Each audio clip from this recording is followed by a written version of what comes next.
안녕하세요. 오늘도 서양살롱을 찾아주셔서 감사합니다. 천안에 사는 50대 여성이에요. 얼마 전 저희 집 행운목에 꽃이 피었어요. 행운목에 꽃이 피면 좋은 일이 생긴다죠. 그래서인지 제 일상에 뜻밖의 행운이 찾아왔지 뭡니까? 이전까지 제 인생은 소위 말하는 이생망이었어요. 이번 생은 망했다 라는 의미죠. 그런데 글쎄 50이 넘은 지금에 끝난 줄 알았던 제 인생에 꽃이 활짝 핀 거예요. 30년 가까이 주변 사람들과 연락을 끊고 살았던지라 어디 자랑할 데도 없어서 이렇게 사연을 보내게 됐어요. 저는 아들 귀한 집 셋째 딸이에요. 위로는 언니가 둘, 밑으로는 어렵게 얻은 남동생이 하나 있어요. 사람은 태어나면서부터 자신의 자리를 가지고 태어난다는데 저에겐 그 말이 비껴갔나 봐요. 원치 않았던 딸 자식이 많아서 그런가? 첫째도 아니고 둘째도 아닌 셋째인 저는 가족들의 관심을 받지 못했어요. 집안 어른들도 제 이름을 기억하는 사람이 없을 정도였죠. 네가 영철이네 셋째냐 넷째냐? 이름이 뭐였더라? 경순이? 아니지, 정순이던가? 뭐더라? 뭐였는데? 대략 이런 식이었어요. 제가 정은이라고 말씀드려도 결국은 얘 아니면 너로 부르시더군요. 아니, 제대로 불러주지도 않을 거면서 이름은 뭐하러 물어본대요? 사람 괜히 서운하게 말이에요. 집안에서 관심받지 못하던 저는 밖에서도 투명인간 같았어요. 그렇다 보니 어느 순간부터 사람들한테 주목받는 게 오히려 더 부담스럽고 불편하게 느껴지더라고요. 그런데 20살 무렵 그런 저를 세상 누구보다 소중히 아껴주는 사람을 만나게 된 거예요. 바로 지금의 제 남편이죠. 남편과 저는 같은 직장에서 만났어요. 4살 위 남편은 샵 매니저였고 저는 갓 입사한 신입 판매사원이었어요.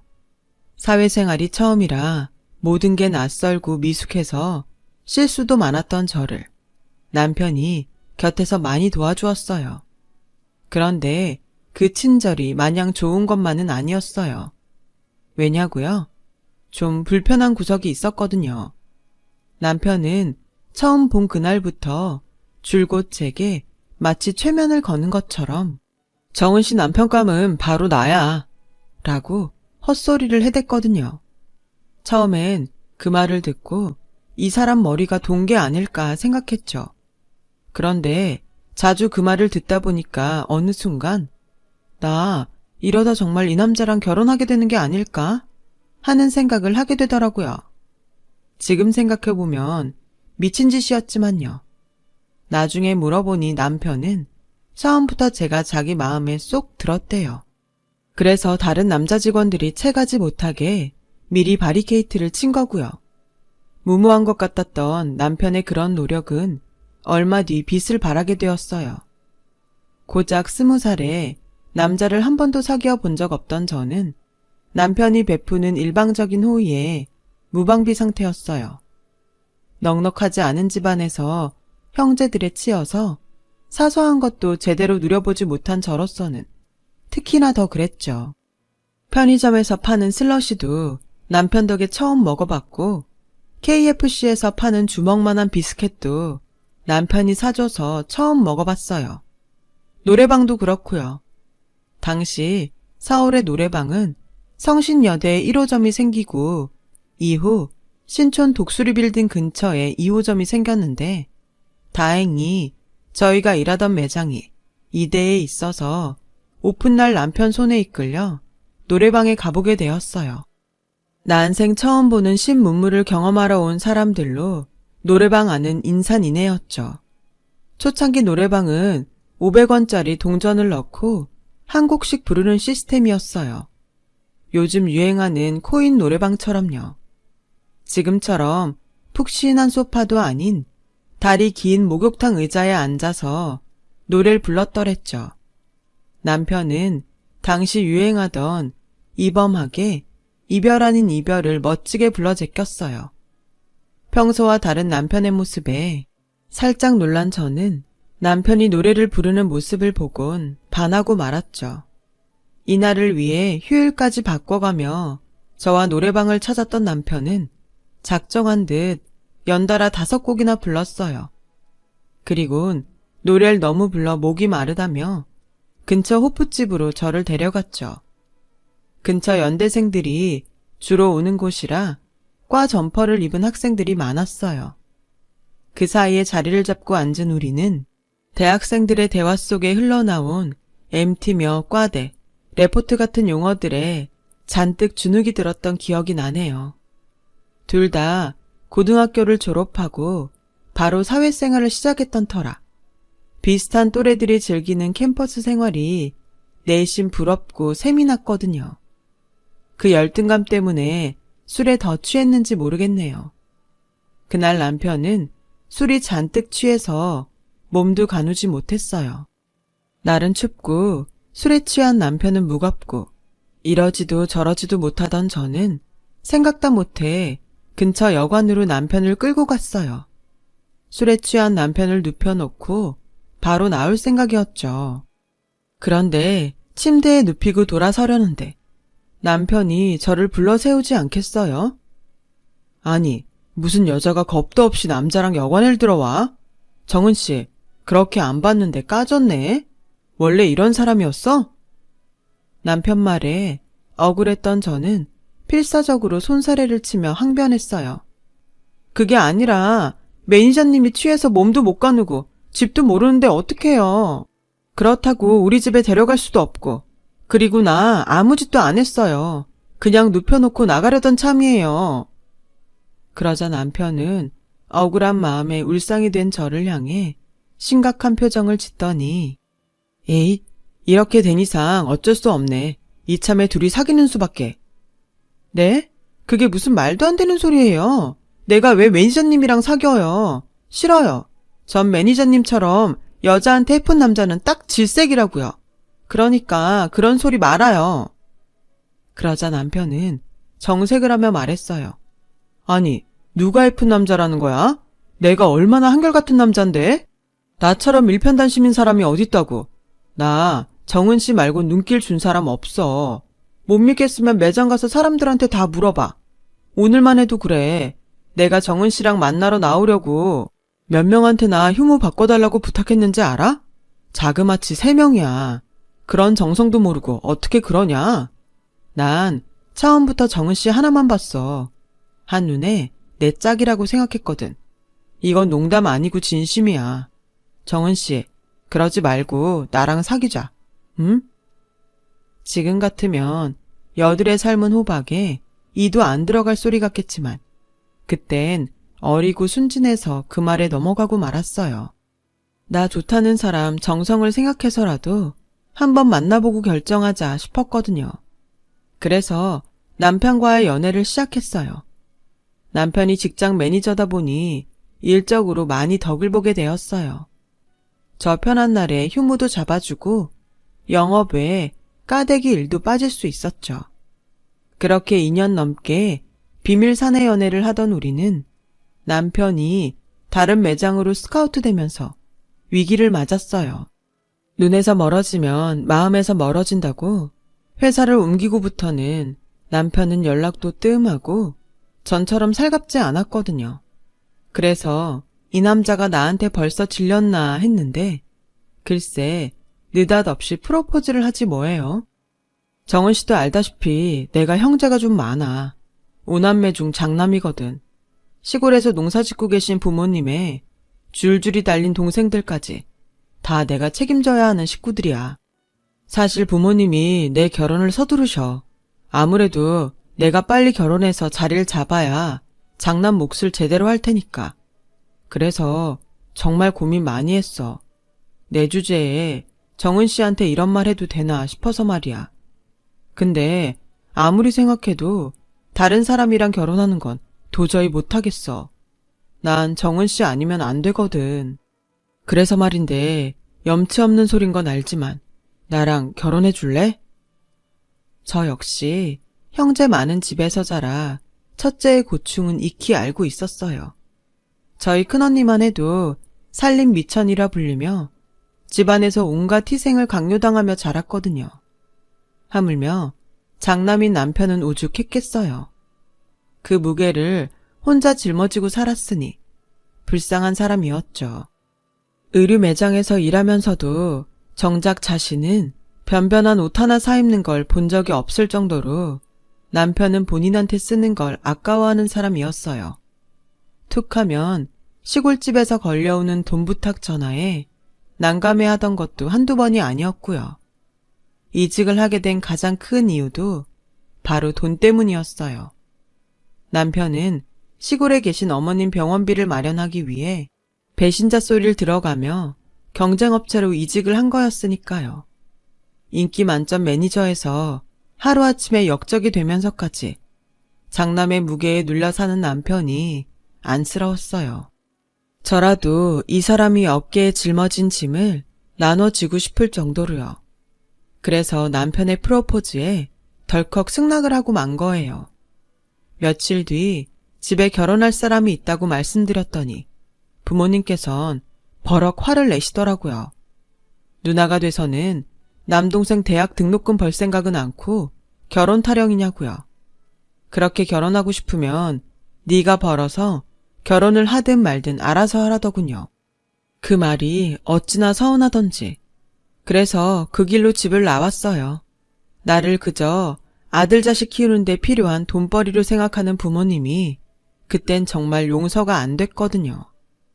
어린 시절부터 가슴에 담아두었던 응어리가 그렇게 터져버린 거죠. 집을 나온 전 남편이 살던 사글세방에 들어가 동거를 시작했어요. 얼마 뒤 시골에서 아버님이 서울로 올라오셨더라고요. 며느리 자리를 본인 눈으로 확인하고 싶으시다면서요. 그리고는 그 좁은 단칸방에서 3일을 머물다 가셨어요. 저는 출퇴근 전후로 아버님께 진지를 차려드려야 했죠. 그리고 드디어 시골집으로 내려가시는 날, 아버님은 제 손을 꼭 잡으시며 그러시더라고요. 아가, 이 혼사는 네가 믿지는 장사다. 그러니 지금이라도 마음 바꿔라. 네가 마음에 안 들어서가 아니라 네가 너무 아까운 아이라서 그런다. 너처럼 예쁘고 바른 애가 뭐가 아쉬워서 우리 집 맏며느리로 들어오려고 하니. 내 자식이지만 내 아들놈이 변변한 놈도 아니고 괜히 귀한 집 딸 데려다 고생만 시킬 게 뻔하다. 아직 나이도 어리니 나중에 후회 말고 다시 한번 생각해봐라. 내가 다 너를 위해 하는 말이야. 아버님, 혹시 제가 마음에 안 드세요? 나이가 어려서 못 믿어오신 거라면 제가 노력할게요. 아버님이 원하시는 맏며느리감은 아닐지 모르지만 최선을 다해보겠습니다. 그러니 헤어지란 말씀은 하지 마세요. 이미 동거까지 한 마당에 헤어지라는 소리를 듣고 보니 덜컥 겁이 나더라고요. 그래서 필사적으로 아버님을 설득하려 노력했어요. 그런 노력에 아버님도 결혼을 허락해 주셨고, 아버님이 시골집으로 내려가신 이후 본격적으로 결혼 준비를 시작하게 됐어요. 결혼식은 본가에 내려가 하기로 했고, 신혼집은 남편이 살던 사글세방에 차리기로 했어요. 혼수는 필요한 가전제품 몇 개 들여놓고 이부자리를 새 걸로 바꾸는 정도였어요. 아버님께서 예단은 필요 없다고 하셔서 남대문 시장에 들러 시부모님 한복만 준비했죠. 결혼식이 임박하도록 저희 친정에서는 여전히 제 결혼을 반대했어요. 사실 반대가 아닌 방관에 가까웠죠. 남동생이 고3이라 대입 학력고사를 준비하고 있어서 부모님은 애 공부에 방해된다고 집에도 오지 말라고 하셨거든요. 결국 친정 부모님한테 제대로 결혼 허락도 못 받은 채 식을 올리게 되었어요. 결혼식을 시댁이 있는 시골집에서 전통혼례로 치르기로 해서 엄마는 남동생을 챙기느라 못 오시고 아빠랑 큰언니만 참석을 했어요. 언니는 시댁을 둘러보더니 한숨을 쉬더군요. 사실 저도 울고 싶은 심정이었죠. 쓰러져가는 오막살이에 흥분의 식구처럼 방마다 주렁주렁 아이들이 들어 앉아 있었거든요. 형편이 어렵다는 건 알았지만 이렇게 찢어지게 가난한 줄은 몰랐어요. 하지만 그보다 더 놀랐던 건 남편의 형제들이었어요. 남편이 제게 자신을 오남매 중 장남이라고 했는데 가보니 글쎄 형제가 넷이나 더 있더라고요. 총 9남매였어요. 여기저기서 뛰어나오는 시누이들과 시동생들 때문에 정신이 없었어요. 그제야 왜 아버님이 저한테 결혼을 다시 생각해보라고 하셨는지 이유를 알 것 같더라고요. 게다가 시어머님이 워낙 욕심이 많고 게으른 분이시라 집안일에 손도 까딱 안 하셨고 시누이들도 제가 시댁에 갈 때마다 평소 자신들이 하던 집안일도 제게 떠넘기기 바빴어요. 시댁에서 제 편은 아버님 뿐이었어요. 아버님은 아침부터 허리 한번 못 펴는 저를 보시곤 시누이들을 혼내셨어요. 그 모습을 본 시어머니는 벌써부터 시아버님을 꼬드겨 시누이를 잡는다며 볼멘 소리를 하셨죠. 억울하긴 했지만 이런 게 시집살이구나 하면서 참아 넘겼어요. 그 후로 30년 가깝게 형제 많은 집 맏며느리로 살아오면서 결혼 이듬해 세상을 떠나신 시어머니 대신 그 많은 시누이들과 시동생 시집 장가를 보냈지만 형제들 누구 하나 저에게 벗어난 짝 사주는 사람이 없었어요. 의례 맏며느리가 해야 할 몫인 것처럼 받아들이는 분위기였죠. 처음부터 바라고 한 일은 아니었지만 고맙다는 말 한마디 안 하는 모습에 점점 정이 떨어졌어요. 그런데 그 정점을 찍는 일이 벌어지고 만 거예요. 아버님이 밭일을 하시다 중풍으로 쓰러지시자 형제들이 하나같이 아버님 수발을 제게 떠넘기지 뭐예요. 그간 아버님과의 정을 생각해서라도 제가 병수발을 들 생각이었지만 그래도 엄연히 자신들 부모인데 피 한 방울 안 섞인 저한테 당연한 듯 떠넘기는 건 말이 안 되죠. 그래서 다들 모인 자리에서 한마디를 했더니 글쎄 언니 솔직히 언니가 우리 집에 와서 한 게 뭐 있다고 그래요? 큰오빠랑 언닌 서울에 산다는 핑계로 명절이나 제사 때나 집에 왔었지. 언제 시집살이라도 한 번 한 적 있어요? 언니처럼 편하게 살아온 여자가 또 어디 있다고 생색은? 누가 보면 언니가 우리 식구 먹여 살린 줄 알겠네요. 둘째 시누이가 눈을 흘기며 그러더군요. 맞아요. 저는 그동안 서울에서 사느라 시골에 계신 시아버님을 제대로 돌봐드린 적이 없어요. 옷가게 운영하며 집안 살림하는 것도 힘든데 본가를 떠나 서울로 올라온 8이나 되는 시동생들까지 챙기느라 여력이 없었거든요. 자기도 결혼 전까지 우리 집에서 5년을 살아놓곤 저런 소리를 하네요. 그때였죠. 철없는 막내 시동생이 킬킬대며 그러더라고요. 그러니까 처음부터 은숙 누나랑 결혼했으면 좋았잖아? 그 누난 집도 부자라서 이럴 때 아빠 간병인도 턱턱 붙여줬을 텐데. 형, 이제라도 형수 버리고 은숙 누나랑 재혼하지 그래? 그 누나 혼자라던데? 막내 시동생의 철없는 말에 집안의 정적이 감돌았어요. 그런데 이상한 건 남편의 눈빛이 미묘하게 떨리더란 거예요. 마치 뭔가 감추고 있는 사람처럼요. 수십 년을 한 입을 덮고 산 제가 그걸 놓칠 리 없었죠. 그 일이 있고 며칠 뒤 저는 아버님 병상에 간병인을 붙여놓고 남편의 뒤를 밟았어요. 그날은 남편이 친구들과 골프 약속이 있다던 날이었어요. 수원에 있는 골프장에 간다던 남편은 아침 일찍 집을 나서서는 춘천으로 향했어요. 그리고 춘천역 주차장에 차를 세우곤 2층 플랫폼으로 향했어요. 뒤따라 계단을 오르려는 그때 남편이 웬 여자의 어깨에 팔을 두른 채 다정히 내려오고 있지 뭐예요. 순간 숨이 턱 막히는 게 다리에 힘이 쭉 빠지더라고요. 꿈에도 생각하지 못했던 남편의 외도에 그간 살아온 시간들이 쓰레기통에 처박히는 기분이 들었어요. 하지만 이대로 허탈감에 빠져 있을 수만은 없었어요. 그래서 휴대폰을 꺼내 동영상 모드를 눌렀어요. 그날 남편은 그 여자와 함께 천평대 밀대를 돌며 연인들처럼 데이트를 즐기더군요. 그리고는 시내 닭갈비집에 들러 늦은 점심을 먹곤 인적 드문 곳에 위치한 모텔에 들어갔어요.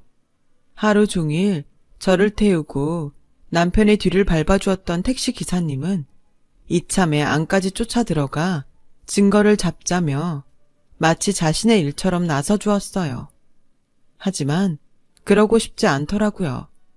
그 더러운 사진 한 장 찍겠다고 내 마지막 자존심까지 버리고 싶진 않았으니까요. 그래서 그 길로 차를 돌려 아버님이 계신 병원으로 갔어요. 집엔 아이들이 있어서 제대로 울 수 없었거든요. 그땐 그저 마음 놓고 울 장소가 필요했어요. 그래서 아버님이 계신 병원으로 택한 거였죠. 거기선 펑펑 운다 한들 사람들이 이상하게 보진 않으니까요. 아버님 침상에 얼굴을 묻고 한참을 울었어요. 그러다 문득 아이처럼 곤히 잠들어 계신 아버님을 보자 오래전 그날 아버님께서 하셨던 말씀이 문득 떠오르더라고요. 지금이라도 늦지 않았으니 결혼을 다시 생각해보라던 그 말씀이요. 아버님, 그때 아버님 말씀을 따를 걸 그랬나 봐요. 그랬다면 이렇게 가슴에 한이 맺히진 않았을 거예요. 오늘 그이가 여자와 함께 있는 걸 봤어요. 저와 있을 땐 볼 수 없었던 환한 얼굴로 여자를 보며 웃더라고요. 30년 가까이 맏며느리로 살면서 한순간도 행복하지 않았다면 거짓말일 거예요. 그런데요, 아버님, 기억이 안 나요. 제가 정말 행복하긴 했는지 어쩜 이렇게 하나도 기억이 안 날까요? 어떡하죠, 아버님? 저 이제 못하겠어요. 그렇게 아버님 침상에 얼굴을 묻고 펑펑 울고 있는데 남편한테 전화가 왔더라고요. 시간이 몇 시인데 여자가 집 밖에서 뭘 하냐고요. 그 말을 들으니 머리 끝까지 화가 나더라고요. 자기는 지 아버지 병원엔 찾아올 생각도 않으면서 아침부터 여자랑 놀고 다니면서 어떻게 나한테 저런 소리를 할까 기가 막혔죠. 헤어질 때 헤어지더라도 추하게 끝내지 말자 싶어 참으려 했는데 불난 집에 그 인간이 기름을 부은 거였어요. 그래서 전화를 끊고는 바로 업체를 수소문해서 남편과 아까 그 여자에 대해 알아봐달라고 했어요. 간통죄도 폐지된 마당에 두 인간을 간통으로 쳐넣을 순 없지만 일단은 증거를 잡아놓고 법적으로 하든 주먹으로 하든 해야 할 것 같아서요. 그리고 보름여 뒤 업체에서 연락이 왔더라고요. 그런데 글쎄 업체에서 알려준 그 여자의 이름이 바로 지난번 막내 시동생이 말했던 그 은숙이란 여자더라고요. 4년 전쯤 남편과 사별하고 혼자 살고 있었어요. 그런데 남편과 다시 만난 시점이 그 여자 남편이 살아있다던 7년 전쯤이더라고요. 둘 다 가정을 둔 상태에 불륜을 저지른 거였죠. 그런데 웃긴 건 이 사실을 몇몇 시동생과 시누이들도 알고 있더란 거예요. 남편 형제들과도 함께 만나 여행도 다니고 했더라고요. 아주 쓰레기 같은 것들이 꼴값을 떨고 있었던 거죠. 그래놓고 지 아빠는 나 몰라라 하고 저한테 떠넘겼다니 정말 인간 같지도 않은 것들이었죠. 그래서 이것들을 불러 결판을 내려 했는데 그때 병원에서 전화가 왔더라고요. 아버님이 위급하시단 얘기를 듣고 저는 정신없이 병원으로 달려갔어요. 병실에 들어가 보니 아버님은 산소호흡기에 의지한 채 거친 숨을 몰아쉬고 계셨어요. 아버님, 저 왔어요. 눈 좀 떠보세요. 제 목소리를 듣자 아버님은 희미하게 눈을 뜨셨어요. 그리곤 눈물을 주르르 흘리셨죠. 잠시 뒤 아버님 몸이 푹 꺼지더니 그대로 세상을 떠나셨어요. 아버님 손에 얼굴을 묻고 한참을 울고 있는데 뒤늦게 남편과 형제들이 달려왔어요.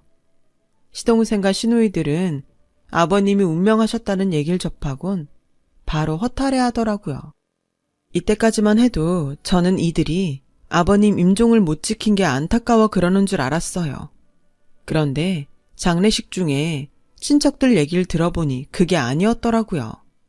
제가 남편의 외도 사실을 알고 아버님 병실을 찾아 울던 그때 아버님은 눈을 감은 채 제 얘기를 듣고 계셨던 모양이에요. 다음 날 당숙을 불러 당신 앞으로 된 땅과 집, 선상까지 제 앞으로 돌려주라고 하셨다더군요. 너무도 완강하게 당부하셔서 뜻을 따르긴 했지만 차후에 자식들이 알고 자신을 원망할까봐 둘째 시동생한테 연락을 했던 모양이에요.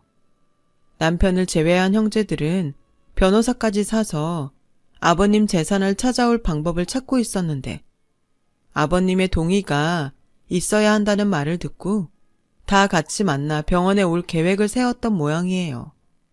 그런데 바로 그 전날 아버님이 세상을 떠나고 마신 거죠. 남편의 형제들이 아쉬워한 건 바로 그 대목이었던 거예요. 정말 인간 같지 않은 괴물들인 거죠. 아버님 장례식이 끝나자 시동생들은 우르르 저희 집으로 몰려왔어요. 영문을 모르는 남편은 제게 무슨 일 있냐고 묻더군요. 그러자 말 많은 둘째 시누이가 저를 보자마자 한 소리 하더라고요. 언니, 그간 곰인 줄 알았더니 완전 여우였네요. 그동안 아빠 구슬려서 재산 빼내려고 병원에 다닌 거였어요? 정신 흐린 노인네를 어떻게 홀렸길래 그 재산을 다 쓱싹했대요? 어디, 나도 그 재주 좀 배웁시다. 그 말에 남편은 깜짝 놀랐어요. 이 사람이 아버지 재산을 빼내다니 그게 무슨 소리냐? 그러자 둘째 시동생이 거들었어요. 형, 모른 척하지 마. 아버지가 선상까지 몽땅 큰형수한테 줬다는데 형이 그걸 모를 리 있어? 우리 땅 주변에 도로가 생겨서 가격이 몇십 배나 올랐다는데 그거 혼자 먹으려고 쇼하는 거 아니야? 이 녀석이? 난 금시초문이야. 그리고 설사 알았다 한들 그게 뭐? 장남이 부모 재산 물려받는 게 뭐가 문제란 거야? 그래서 그것 때문에 다들 달려온 거냐? 그런 거면 다들 돌아가. 그동안 아버지 병수발을 누가 했는데? 다 이 사람이 혼자 했어. 니들은 유산 운운할 자격 없어. 남편은 마치 그 재산이 자기 것이 된 것처럼 신이 나서 떠들어댔어요. 그 말에 순간 발끈하더라고요. 그래서 확실히 하자 싶었죠. 당신이 맞는 말 할 때도 있네. 그래, 아버님 병수발은 내가 다 했지. 그래서 아버님이 전 재산을 나한테 다 물려주신 거고. 근데 당신이 왜 좋아해? 당신 것도 아닌데. 들었잖아, 나한테 주셨다고. 그리고 아가씨, 누가 정신이 흐려요? 아버님이 반신불수긴 하셨어도 정신은 또렷하셨어요. 하긴 아버님이 병원에 입원하신 지가 언젠데 한 번도 찾아뵌 적이 없으니 모르지. 왜? 변호사가 심신미약으로 몰아서 제가 받은 유산 뺏어준다 그래요? 그래서 다들 몰려와서 이 난리를 치는 거냐고요. 근데 소용없어요. 이미 땅 문서엔 제 도장이 찍혔고 난 당신들한테 10원 한 장 줄 생각 없으니까. 그리고 당신도 잘 들어. 거기엔 당신 목도 없어. 첫사랑 못 잊어서 나 몰래 바람까지 핀 주제에 어디서 숟가락을 꼽아? 넌 유책 배우자로 나한테 이혼당할 준비나 제대로 하라고. 그리고 당신이 그토록 사랑한 그 은숙 씨도 소장 받을 준비하라고 해. 내가 위자료 청구 소송할 거니까. 뭘 그렇게 놀라? 내가 모르는 줄 알았니? 인간아, 손바닥으로 하늘을 가려라. 네가 더러운 짓거리 하고 다니는 거 평생 감출 수 있을 줄 알았니? 네 동생들도 다 똑같아. 병든 아버지는 나한테 맡겨두고 지 오빠 불륜너랑 희희낙낙 잘도 놀고 다니더라. 시아버님이 당숙한테 그러셨다더라. 당신이 자식을 키운 게 아니라 짐승을 키우신 것 같다고. 그래서 니네 형제들한텐 한 푼도 남겨주지 않으시겠다고. 되먹지도 않은 작것들 같으니라고. 그러자 납작 엎드려도 모자랄 남편이 얼굴을 붉히며 버럭 질렀어요. 이놈의 여편 내가 미쳤나? 누구 맘대로 네가 내 아버지 재산을 먹어. 그리고 나 은숙이 좀 만났다. 그게 뭐? 처가라고 하나 있는 게 사위 위할 줄은 아나 돈이 있길 하나? 비빌 언덕도 안 되는데 내가 그런 집 딸인 너한테 정이 들겠냐? 솔직히 처음부터 너한텐 정도 없었어. 애가 순진하고 착한 것 같아서 종갓집 며느리로 부려먹기 좋겠다 싶어서 널 고른 거야. 적어도 재산은 잘 지내줄 것 같았으니까. 친정에서도 내쳐진 게 어디서 큰 소리는? 지 부모한테도 사랑 못 받은 년이 누구한텐 사랑받겠냐? 주제도 모르고 까불지 말고 알아서 쥐 죽은 듯 살아. 뚫린 입이라고 잘도 떠들더라고요. 내가 왜 사랑을 못 받아? 널 낳아준 네 아버진 니들 구남매보다 내가 더 좋으시다더라. 오죽하면 니들 몰래 숨겨둔 땅이며 선상까지 다 나한테 주셨겠니? 아픈 부모 찾지 않는 자식 새끼들보단 당신한테 애틋한 며느리가 100배 1000배 낫다고. 땅이고 선산이고 다 나한테 주신 거 보면 몰라? 이래도 내가 사랑을 못 받았니? 기왕 이렇게 다들 모였으니 확실히 해야겠다. 나 너랑 더는 안 살아. 이혼할 거라고. 그리고 니들 어머님 대신 내가 니들 결혼식까지 치러주고 혼수며 예단까지 해준 거 기억은 하니? 나 그 고생을 하고도 이날 이때까지 니들한테 버선 한 짝 받은 거 없어. 버선은 무슨 고맙다는 말도 못 들었어. 그러고도 니들이 사람 새끼니? 하긴 부모가 쓰러졌다는데 코빼기도 안 보이는 것들인데 말해 뭐해? 그래서 니들한테는 일말의 동전도 아깝다는 생각이 들어서 그간 니들이 나한테 빼간 거 다 돌려받아야겠어. 그러니까 잘들 들어. 둘째, 셋째 도련님 장가 갈 때 나한테 전세금조로 돈 빌려갔었죠? 둘째가 3천, 셋째가 5천. 그거 당장 갚아요. 그리고 둘째, 셋째, 다섯째 아가씨는 혼수 준비하면서 가전제품이며 이불 세트, 신혼여행 항공권까지 내 카드로 긁은 거 기억하죠? 결혼한 지가 언젠데 갚을 생각을 안 해. 내 돈이 당신들 쌈짓돈인 줄 알아요? 당신들이 당신들 오빠 동생이지 내 동생들은 아닌 거잖아. 내가 시간 지났다고 잊을 거라 생각하는 모양인데 어쩌지? 내가 다른 건 몰라도 장부기재는 기가 막히게 하는 편이라서 말이야. 20살 무렵 당신들 오빠한테 죽어라 배운 덕에 누락 없는 장부기재. 그게 내 특기거든. 장부에 다 적어놨으니까 하루 속히 상환하도록 해요. 곧 남이 될 사이니까. 다들 각자 빌려간 돈, 카드값 이달 말까지 내 계좌로 입금해요. 저는 할 말을 마치고 방으로 들어가 문을 닫았어요. 제가 방으로 들어온 뒤에도 거실에선 남편과 형제들이 고성을 지르며 서로들 싸우더라고요. 그러거나 말거나 이젠 저와는 상관없는 인간들이니 알 바 아니죠. 얼마 뒤 저는 남편과 이혼을 했고 아버님이 주신 땅 중 가격이 많이 오른 일부를 팔아서 천안에다 아이들과 살 집을 마련했어요. 남편과 이혼하면서 재산 분할한 것과 남편과 상간녀한테 받은 위자료는 아이들을 위해 묵혀두었고요. 그동안 남편 형제들한테 빌려준 돈과 카드값은 다달이 분할 상환해서 받고 있어요. 남의 돈 쓸 때는 하찮은 돈처럼 생각하더니 갚으려니 그게 얼마나 큰 돈인지 실감이 가는 모양이에요. 매달 제 날짜에 붙이는 적이 없을 정도로 말이죠. 그리고 아버님 제사는 매년 저와 아이들이 지내고 있어요. 누구도 제 아버지 제사를 지내겠다는 인간들이 없었거든요. 차라리 잘 됐죠. 이렇게라도 감사한 마음을 전할 수 있게 됐으니까요. 한때는 내가 내 가족한테 사랑받지 못해서 타인에게도 사랑받지 못한 게 아닐까 생각했던 적도 있어요. 그런데 시간이 지나고 보니 원인은 내 자신이 나를 사랑하지 않았기 때문인 것 같더라고요. 그래서 앞으론 나 스스로 나를 사랑해 보려고 해요. 그래야 배신당하거나 후회할 일도 없을 테니까요. 제 사연을 들어주셔서 감사합니다. 여러분은 스스로 이미 다 훌륭한 분들이에요. 하루하루 행복하실 자격이 있는 분들이죠. 오늘도 행복하시고 늘 건강하세요. 여러분, 사연 댓글에 응원과 현명한 조언 부탁드려요. 좋아요와 구독은 저에게 큰 힘이 됩니다. 오늘도 좋은 일 가득하세요.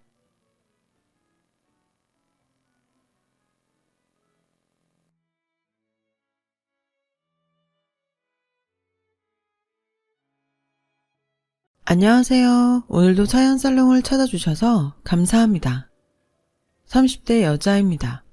뿌린 대로 걷는다는 말이 있죠. 저는 이번에 이 말을 절실히 느꼈던 사람 중에 한 명이에요. 그래서 이곳에 제 이야기를 들려드리고 싶어 사연을 써봅니다. 저는 어릴 때부터 몸이 약했어요. 선천적으로 심장이 약하게 태어난 아이여서 죽을 고비도 여럿 넘기고, 저희 부모님은 저 하나를 지키기 위해 할 수 있는 노력을 하느라 거의 일상생활을 하지 못할 정도였다고 들었어요. 그러다 제가 9살, 이젠 정말 끝인가 했을 때 기적처럼 심장 공여자가 나타났고 심장 이식을 받아 지금까지 살 수 있었어요. 법적으로 공여자의 정보를 알 수는 없었지만 당시 제 또래 아이라는 것은 짐작할 수 있었고, 저와 우리 가족은 모두 제 안에서 뛰고 있는 심장의 주인인 아이 몫까지 열심히 살자고 다짐하며 매사 최선을 다해 살았어요. 그래서 저는 공부를 열심히 했고, 아빠는 다니던 회사에서 나와 사업을 열심히 하셨죠. 엄마는 저와 아빠의 뒷바라지를 열심히 해주셨어요. 그렇게 행복하던 어느 날, 제가 고등학교 2학년 때 엄마는 교통사고로 하늘나라로 가시게 되었어요. 셋이 살다가 둘이 된 현실은 너무나도 허전하고 슬펐지만 아빠는 어린 저를 위해 슬퍼도 참고 힘들어도 참으며 회사를 키워가셨어요. 저 역시 계속 엄마를 그리워하면 아빠가 슬퍼하실 것 같아 애써 밝은 척을 하며 살았고요. 아빠는 원래 그렇게 표현을 많이 한다거나 다정한 성격은 아니었는데 아빠 혼자 엄마의 자리까지 채우려 노력하다 보니 성격도 다정다감하게 바뀌시더라고요. 자기가 신경 쓰지 않으면 제가 엄마가 없다는 것이 티가 날까봐 그렇게 세심하게 저를 챙겼어요. 서로 상처와 노력을 알고 있는 저와 아빠는 다른 부녀지간보다도 더 애틋했고 서로가 서로를 측은해하며 좋은 얘기는 과장되게 많이, 나쁜 얘기는 꼭 하지 않아도 되는 건 알아서 하지 않을 정도로 서로를 배려했었죠.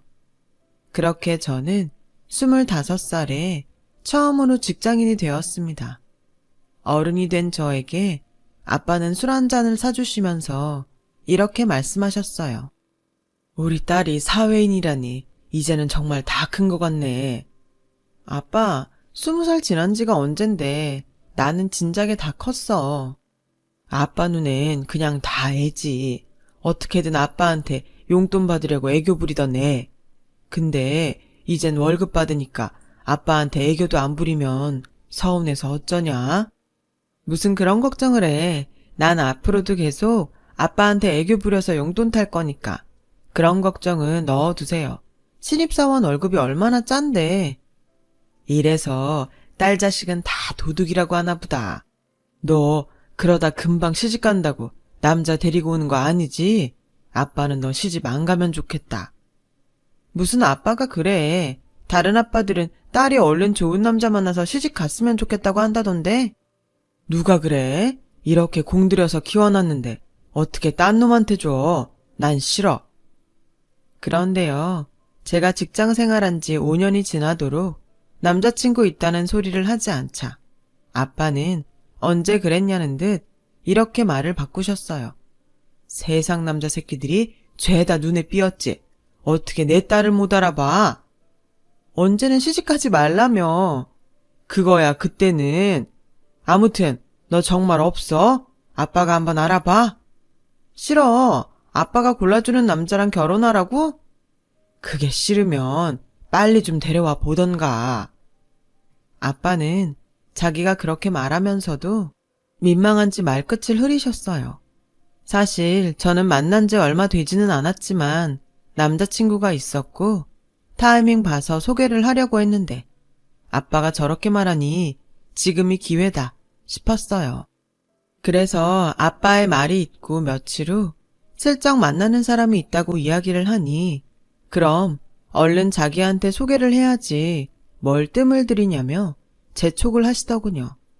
그렇게 남자친구는 저희 아빠를 만나게 되었어요. 솔직히 조건이라는 것으로 판단했을 때 그리 좋은 조건의 사람은 아니었어요. 평범한 직장인에 저보다 연봉도 적었거든요. 하지만 저와 성격도 잘 맞고 무엇보다 저희 아빠처럼 다정다감하고 언제나 저를 우선시하는 그 마음이 너무 좋았는데 남자친구는 자신이 내세울 조건이 하나도 없다면서 아빠를 만나러 가는 내내 긴장을 엄청 했어요. 걱정하지 마. 우리 아빠는 사람을 보지 조건을 보지 않아. 이건 내가 장담해. 그래도 그게 쉬운 일은 아니잖아. 아버지도 말씀은 그렇게 하셔도 좋은 조건의 남자를 만났으면 하시겠지. 그렇게 남자친구는 걱정을 한가득하고 아빠와 첫 대면을 했고 아빠는 남자친구와 인사를 나누었어요. 기본적인 것들을 물으시며 저에게 어떻게 대하는지 눈여겨보시더라고요. 그리고 물수건부터 물잔까지 저를 살뜰히 챙기는 모습을 보시더니 혼자 흐뭇하게 웃으시더라고요. 합격이었어요. 나는 다른 건 됐고 우리 딸 내가 사랑했듯 자네가 많이 사랑해주면 나는 무조건 좋네. 사랑이 밥 먹여주냐고 하지만 사랑이 없으면 아무리 돈이 많고 능력이 훌륭해도 다 의미가 없어. 난 물질적으로 풍족하기보다 마음이 풍족한 사람이 내 사위가 됐으면 좋겠네. 우리 딸이 이렇게 좋아하고 자네가 또 우리 딸을 살뜰히 챙기니 나는 자네가 무조건 좋아. 저희 아빠는 제가 장담했듯 남자친구의 성격과 됨됨이를 높게 평가하셨죠. 저희는 그렇게 1년을 더 만나다 드디어 결혼을 하기 위해 남자친구의 집에 인사를 가게 되었어요. 남자친구의 집은 시골에서 작은 하우스 농사를 짓고 계셨어요. 그 규모가 그리 크지 않아 형편이 그리 좋지 않다는 건 미리 알고 있었는데 남자친구가 저와 결혼을 하려 한다고 말씀드리자 예비 시부모님의 얼굴빛이 그리 좋지 않으셨어요. 니들이 알아서 할 수 있으면 모를까? 우리는 신혼집 하나 장만해줄 돈이 없다. 올해도 하우스가 잘 되지 않아서 손해를 보게 생겼거든. 예비 시어머니는 결혼이란 말에 구구절절 사정을 이야기하셨고 저희는 저희끼리 작게 시작하면 되니 걱정하지 말라고 말씀드리니 금세 예비 시부모님 두 분의 얼굴이 활짝 피셨어요. 저 역시 아빠처럼 시댁이 꼭 잘 살아서 누구처럼 아파트 한 채는 사줘야 한다는 생각은 애당초 없었고 그저 인품만 좋으시면 된다고 생각했기에 그때는 시댁이 잘 살지 못한다는 것이 크게 걸림돌이 되지 않았어요. 그리고 드디어 본격적으로 결혼 준비에 들어간 저희들은 거의 매일 신혼집으로 사용할 월세집과 전셋집을 알아보게 되었어요. 월세는 보증금에 비해 높은 월세가 부담이고 전셋집은 집이 거의 나오지 않거나 보증금이 너무 세서 엄두가 나지 않아 슬슬 걱정이 되고 있던 찰나 우리가 집 때문에 속을 끓이고 있다는 것을 알고 계셨던 아빠가 신혼집을 해주셨어요. 아빠, 이렇게까지 도움받으려고 한 건 아니었는데. 알아. 그래서 해주는 거야. 힘들면 아빠한테 손 벌릴 법도 한데 니들이 어떻게든 하려고 하는 모습이 기특해서 내가 해주고 싶어서 해주는 거니까 걱정하지 말고 들어가 살아. 장인어른 감사합니다. 제가 두고두고 이 은혜 보답하며 살겠습니다. 보답은 됐고 내 딸한테 두고두고 잘해.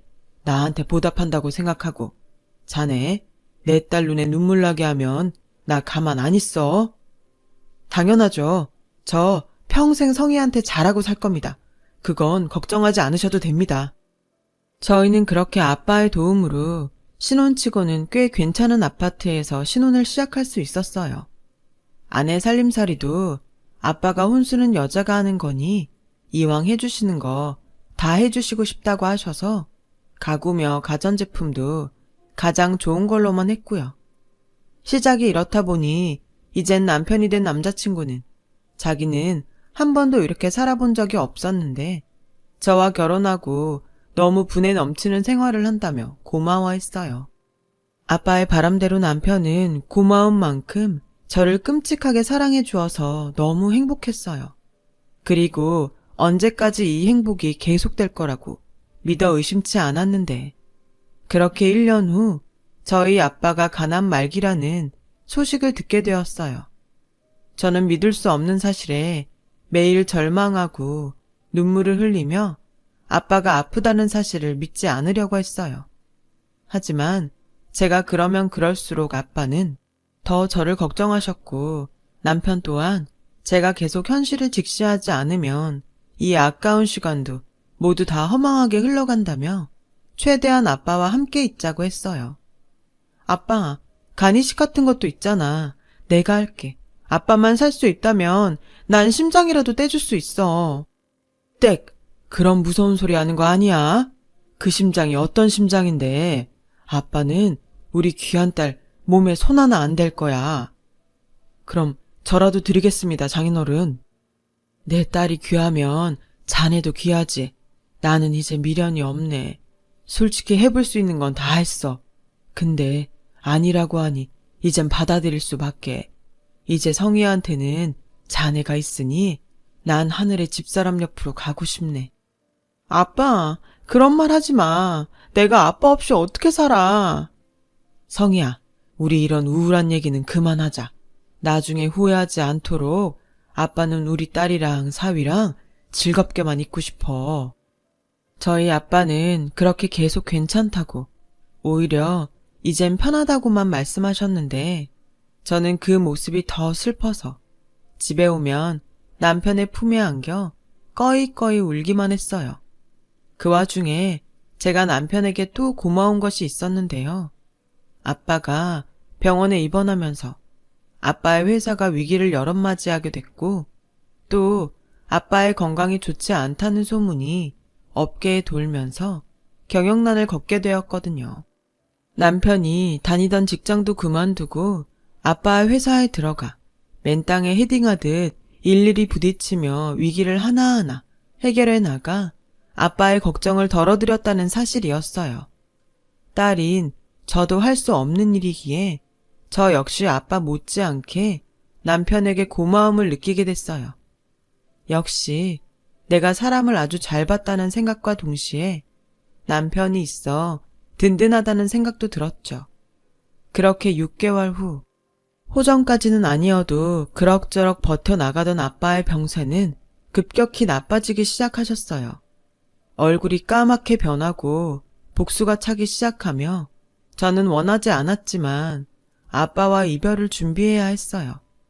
그리고 어느 날 엄마가 너무 보고 싶다고 말씀하시던 저녁, 아빠는 저와 남편에게 영원한 안녕을 고하셨어요.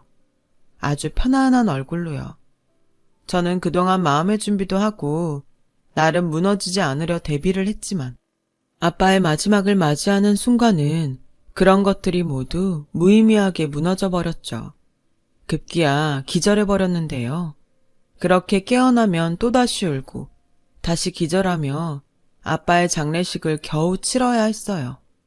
그 후로 며칠 후 아빠의 변호사라는 사람에게 연락이 왔고 아빠의 유언장에 아빠의 회사를 저희 남편에게 물려주고 아빠의 재산은 저에게 물려준다는 내용이 있다는 사실을 알게 되었어요. 아무래도 당신이 병원에 있는 동안 남편이 회사 운영에 애를 쓴 것이 회사를 물려주자고 생각하시게 된 경위 같았어요. 어차피 저에게는 물려줘봤자 제가 직접 참여하며 경영할 순 없으니 남편에게 힘을 실어주자고 생각하신 것 같다고 변호사님은 유언장 작성 시 들었던 설명을 저희 부부에게 해주셨어요.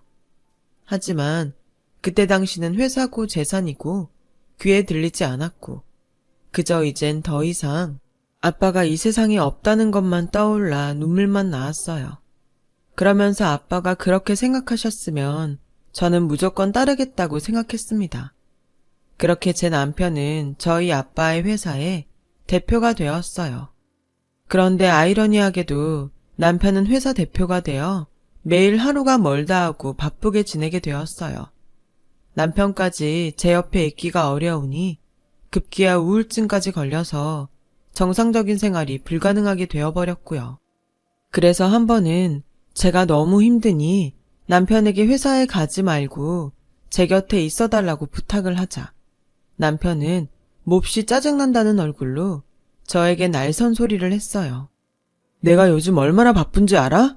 나에게 하루는 누군가한테 한 달 같은 시간이야. 근데 이렇게 고생하는 나한테 자기 곁에 있으라고? 내가 당신 이해해서 아무 말 안 했는데 당신 이 정도면 오바야. 제발 정신 좀 차려. 다른 집 와이프는 남편이 대표면 내조하느라 정신없다는데 당신은 지금 내 앞길을 막을 셈이야? 그렇게 자기 말만 하고 남편이 현관문을 나서는데 그 순간 그 자체가 너무 충격이었는지 정신이 번쩍 들었어요. 그 회사가 누구 거였는데 저 사람이 저에게 자기 앞을 막을 거냐고 화를 내다니 저는 어이가 없었어요. 하지만 이내 평상시 자상하고 좋은 사람이기에 그래 자기도 지금 회사 운영하느라 정신이 없어서 그런가 보지. 그렇게까지 얘기한 거 아마 지금은 후회하고 있을 거야. 라고 생각하며 스스로 합리화했어요. 그 일을 시작으로 남편은 다른 사람이 되었어요. 자기 주말에는 쉬지. 우리 모처럼 교회로 나갔다 올까? 한가한 소리 하네. 당신은 회사 운영하는 게 쉬는 날이 있을 것 같아? 모르면 가만히나 있어. 가뜩이나 정신없어 죽겠는데 왜 당신까지 나한테 스트레스를 주니? 회사 사람들도 나한테 장인이 꽂아준 낙하산이라고 얼마나 뒷말하는지 알아? 난 그런 편견 속에서 어떻게든 회사 키워보겠다고 애를 쓰는 사람이라고. 내가 이러니 퇴근하고 집에 오기가 싫다. 제가 그런 걸 모르나요? 그래도 저는 남편 머리도 식히고 다시금 잘 지내보려고 했던 말이었거든요. 되려 남편이 그런 소리를 듣고 이 사람이 정말 내 남편이 맞는지 의심스러웠어요.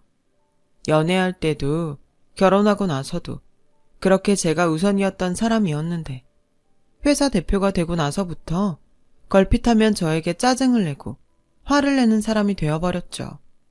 그 후 남편과 저는 심리적으로 거리가 생겼어요. 하지만 남편은 아랑곳하지 않고 오히려 제가 말을 하지 않자 편하다는 듯 저에게 아무 말도 걸지 않더라고요. 늦은 퇴근에 그저 집에만 오면 업무인지 뭔지 모르지만 핸드폰만 붙들고 새벽까지 있다가 그대로 소파에서 잠드는 일이 부지기수였어요.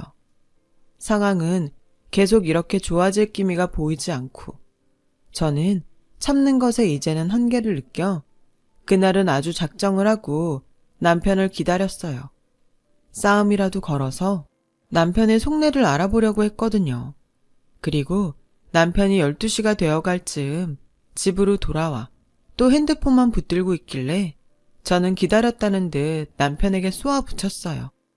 당신 요즘 진짜 이상해. 맨날 늦고 핸드폰만 보고 혹시 나 몰래 바람 피우니?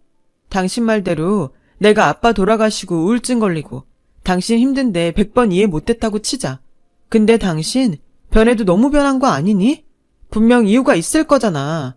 나 오늘은 그 이유를 알아야겠어. 한가해? 심심하냐? 이 시간에 사람이 퇴근하고 왔으면 나를 좀 안쓰럽게 봐줄 수 없어? 힘들게 일하고 온 사람한테 시비 걸고 싶냐고. 이유? 네가 지금 이러는 게 이유다. 사람 얼마나 질게 하는 줄 알아? 언제까지 나한테 대접받을 건데? 넌 공주고 난 뭐 머슴이냐? 계속 이럴 거면 차라리 이혼해. 진짜 사람 짜증나게 굴어. 이쯤이면 제가 알던 예전이 거짓인지 지금이 거짓인지 저는 분간이 되지 않았어요. 이젠 아빠도 없는데 남편까지 이혼하자고 하니까 정말 세상에 의지할 곳이 하나도 없더라고요. 저 혼자 떨어져 나온 기분에 망연자실하고 있는데 남편은 분이 풀리지 않았다는 듯 곧 넘지 말아야 할 선을 넘겨버렸어요. 아, 이유라고 하니까 너한테 이 말은 꼭 해야 할 것 같다. 자기는 나한테 사정고지 다 했으니 괜찮다고 생각하는 모양인데 당신 애 못 갖는 거 나한테 그리고 우리 집에 안 미안하냐?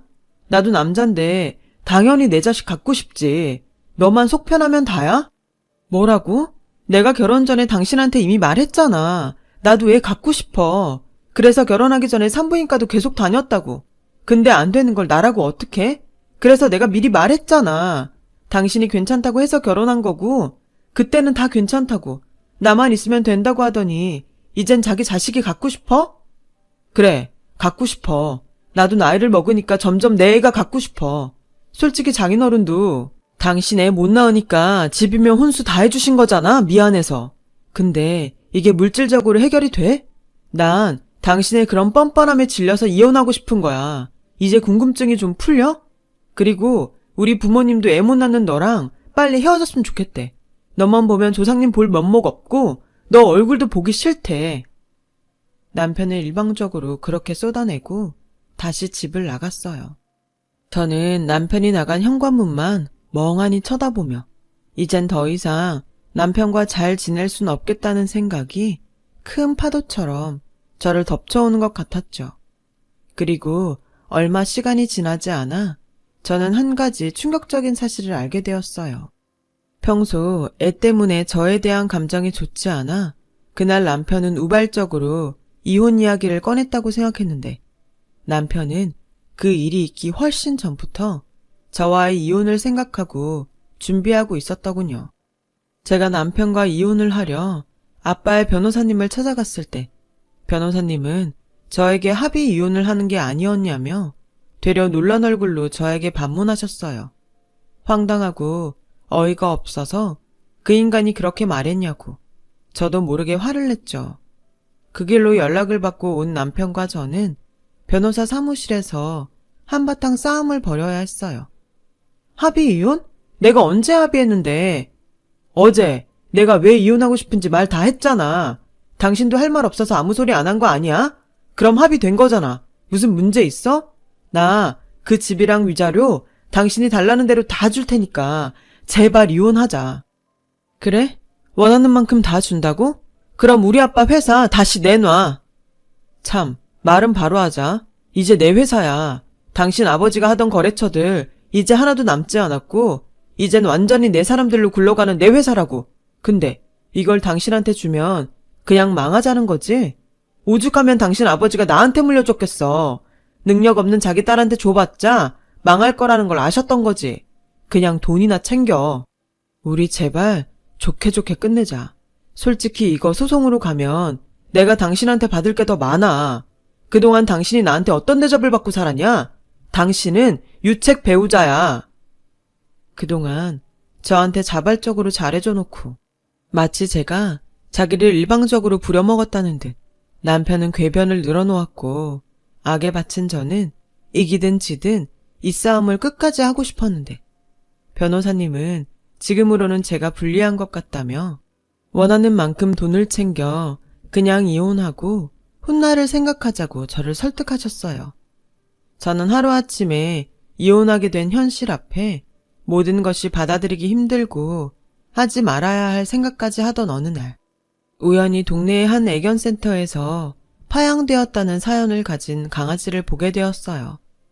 새끼 때는 그렇게 예쁘다고 데려가 놓고 이젠 덩치도 커지고 불편해지니까 이사 간다고 여기 앞에 버리고 간 거 있죠? 사람이 진짜 못됐어요. 에휴, 얘가 뭘 잘못했다고. 불쌍해라. 이젠 컸다고 분양도 안 될 텐데 걱정이네요. 무료 분양한다고 하면 별 이상한 사람들이 꼬일 것 같은데 얘를 어쩌면 좋나.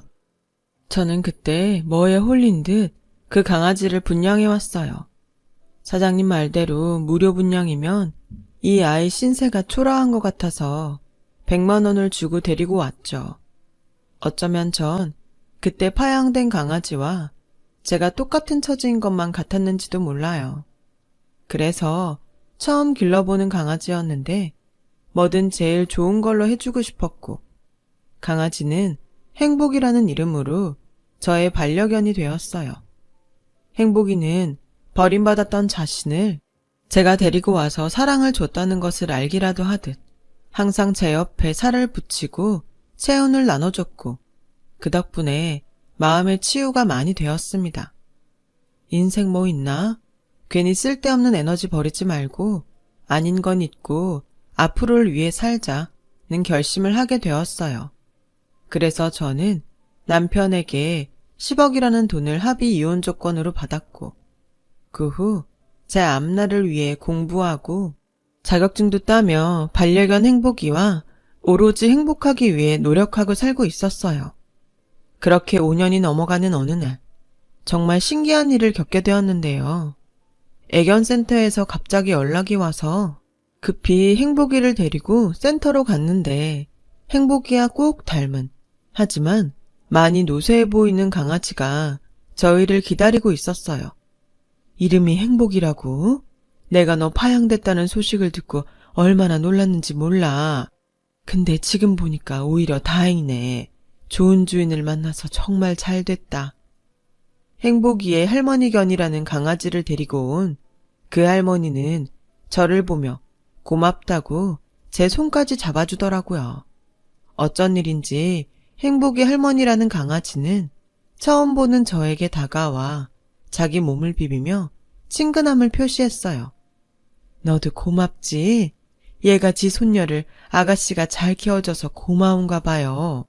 저런 행동 우리 손녀하고 오랜만에 보네요. 손녀분이 어디 다른 데 가셨어요? 네, 9살 때 하늘나라로 갔죠. 이 강아지가 지금은 늙고 힘이 없지만 그때 우리 손녀가 이 애를 아주 예뻐했어요.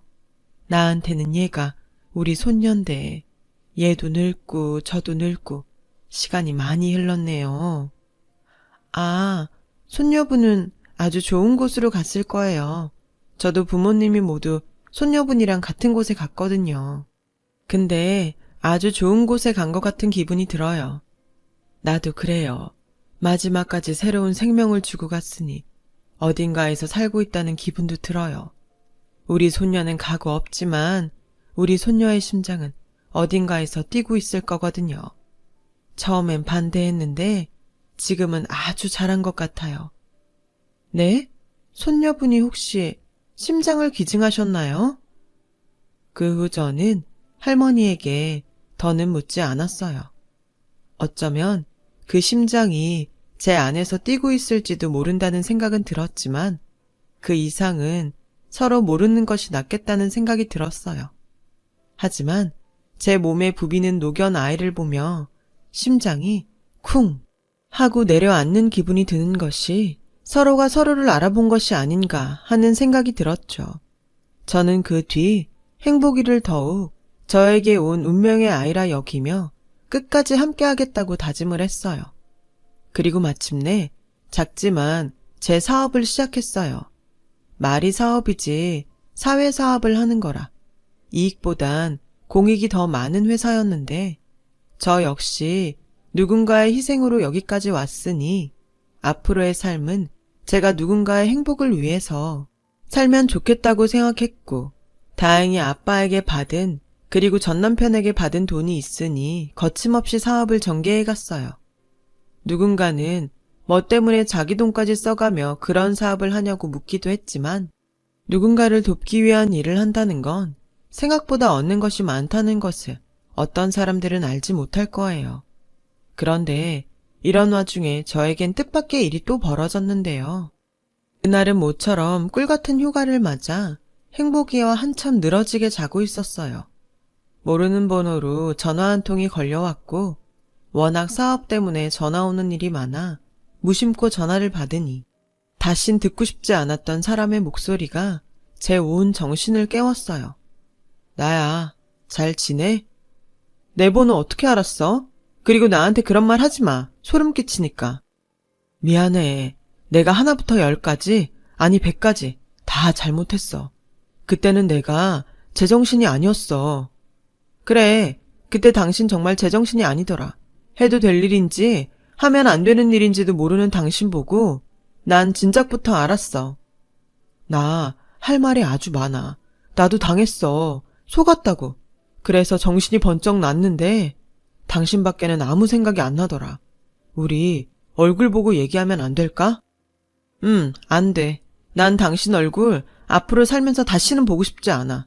당신한테 일어나는 일 나는 하나도 궁금하지 않고 어떤 말도 듣고 싶지 않아. 끊을게. 그럼 진짜 미안한데 내가 이혼할 때 당신한테 준 10억 돌려줘. 지금 사업이 많이 어려워. 당신 아버지가 일군 회사잖아.